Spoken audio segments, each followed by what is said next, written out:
Pope Leo XIV, born Robert Francis Prevost on September 14, 1955 in Chicago, Illinois, is the 267th Pope of the Catholic Church, elected on May 8, 2025, following the death of Pope Francis on April 21, 2025. He is the first American-born Pope in the Church's 2,000-year history, a historic milestone that breaks a long-standing taboo against a U.S. Pope due to concerns about America's geopolitical influence.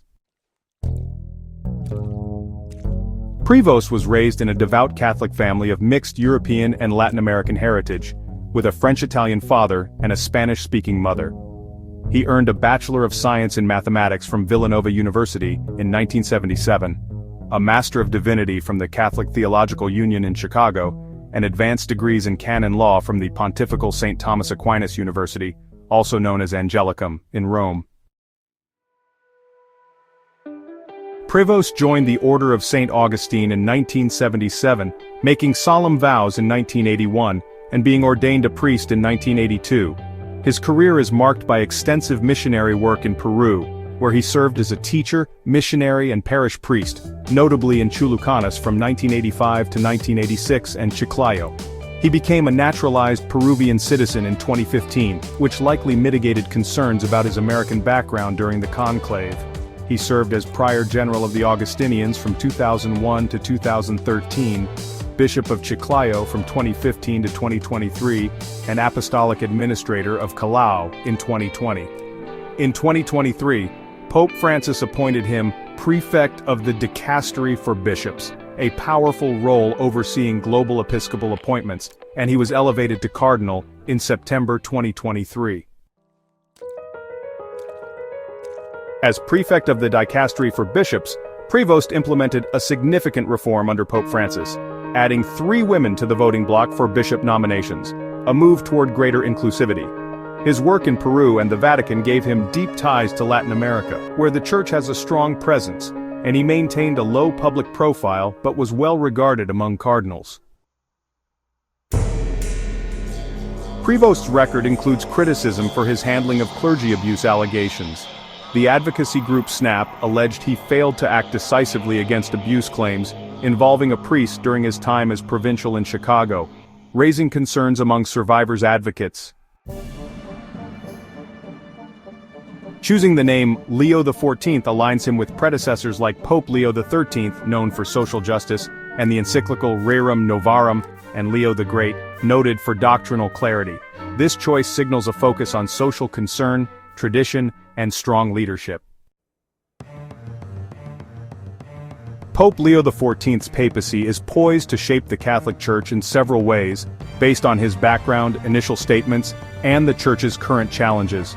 His influence will likely be shaped by his global experience, commitment to reform, and a balanced approach to tradition and modernity. Leo XIV is expected to build on Pope Francis's legacy of synodality, emphasizing inclusivity and dialogue within the Church. His first public remarks on May 8, 2025, stressed building bridges and a church that is welcoming, echoing Francis's focus on mercy and outreach to marginalized communities. As a canon lawyer, he may bring a more structured and systematic approach to reforms, particularly in implementing the Synod on Synodality, set to continue until 2028, which aims to enhance lay participation, women's leadership, and bishop accountability. His experience in Peru and the Vatican suggests a focus on the global South, where Catholicism is growing, potentially shifting the Church's center of gravity toward Africa and Asia. Influenced by Leo XIII's social justice legacy, Leo XIV is likely to advocate for workers' rights, economic fairness, and environmental stewardship, aligning with Catholic social teaching. Posts on X highlight expectations of his intellectual engagement with modern challenges, such as global conflicts like Gaza and Ukraine. His missionary background and Peruvian ties may lead to a strong emphasis on poverty alleviation and dialogue with indigenous communities, continuing Francis's outreach to the marginalized. Leo XIV is seen as a moderate reformer, unlikely to fully align with either progressive or conservative factions. His past statements suggest a cautious approach to controversial issues like LGBTQ+ inclusion. where he has expressed reservations about gender ideology and same-sex families, indicating a less progressive stance than Francis. On immigration and abortion, he has not made extensive public statements, but his alignment with Francis suggests a pastoral approach prioritizing compassion over rigid dogma. His critique of Western media's influence on cultural issues may shape a papacy that challenges secular liberalism while promoting dialogue. The clergy abuse crisis will be a critical test. Criticism of his past handling of allegations could pressure him to implement stronger accountability measures for bishops and clergy, building on Francis's reforms. His response to this issue will significantly influence his credibility, especially in the US and other Western countries. As the first American pope, Leo XIV's election has sparked both pride and surprise, with US President Donald Trump calling it a great honor for the country. However, his Peruvian citizenship and Latin American experience may help him navigate concerns about US dominance, positioning him as a bridge between the global North and South. His diplomatic skills, honed in Peru and the Vatican, will be crucial in addressing global conflicts and maintaining the Church's moral authority. His emphasis on peace and dialogue, as seen in his first words, "Peace be with you," suggests a papacy focused on mediation and unity. Leo XIV inherits a polarized church with debates over synodality, women's roles, and liturgical traditions. His moderate stance may struggle to satisfy both liberal and conservative factions, particularly in the United States, where Catholicism is divided between integralists and progressives. Declining church membership in the West and secularization pressures will require innovative evangelization strategies, potentially drawing on his Augustinian spirituality and missionary experience.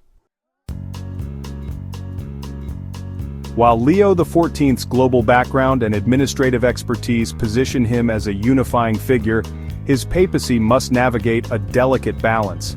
His less progressive views on cultural issues may alienate some Western Catholics, while his commitment to social justice could resonate globally.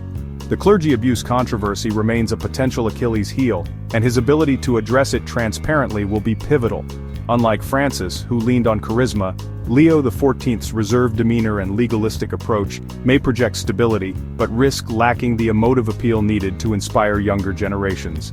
His choice of traditional symbols, like the red mosaic cape, suggests a nod to continuity, but his success will depend on translating this into meaningful reform without alienating key constituencies. Pope Leo XIV's background as an American Augustinian with deep Latin American roots equips him to lead a global church in transition.